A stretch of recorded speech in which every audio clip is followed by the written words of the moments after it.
is, why are my needs not being met? Why aren't you reading my mind? Why aren't you getting me what I want on Valentine's Day? Sometimes when our needs aren't being met, we assume bad intent. Like, there's malicious intent. Like, you aren't fulfilling my needs. Like, why do you want to do me harm? It creates this tension, this conflict. It is a difficult part of the relationship because you come to it with the needs that you want to be met in the relationship. Yeah, and a lot of times we should meet needs.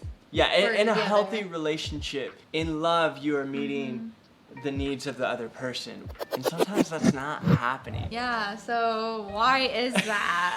There's 3 types of expectation: unrealistic, unspoken, or unmet expectation. And how you manage expectations in a relationship can make it thrive or just flounder. The majority of the time, unmet expectations are unspoken ones. So if you just speak up and ask for what you want, I mean, we gotta give the men some credit.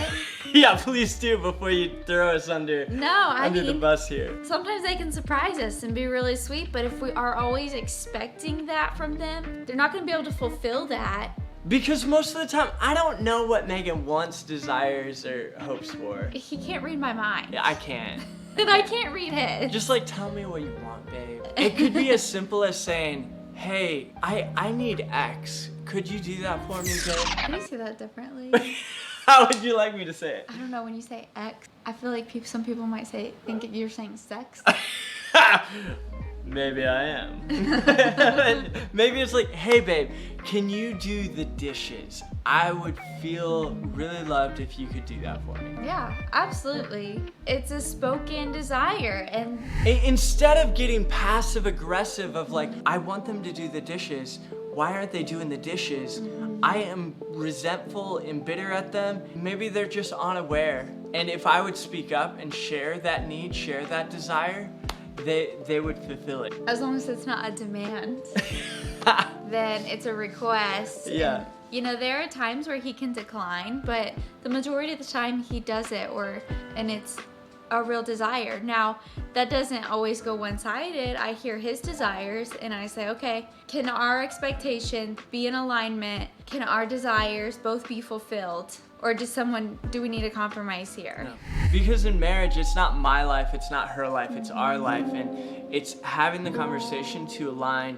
If I'm so focused on fulfilling my needs, they actually don't end up being fulfilled. But in marriage, if I focus on fulfilling my spouse's need and my spouse focuses on fulfilling my needs, then we both get satisfied. We both get our needs met. Because marriage is a death march to a life camp, as Chris Vallotton says. Like, it is the act of serving the other. Christ often talks about, like, those who seek to save their lives will lose it, but those who lose their life for my sake will save it. And in marriage, you're doing that constantly.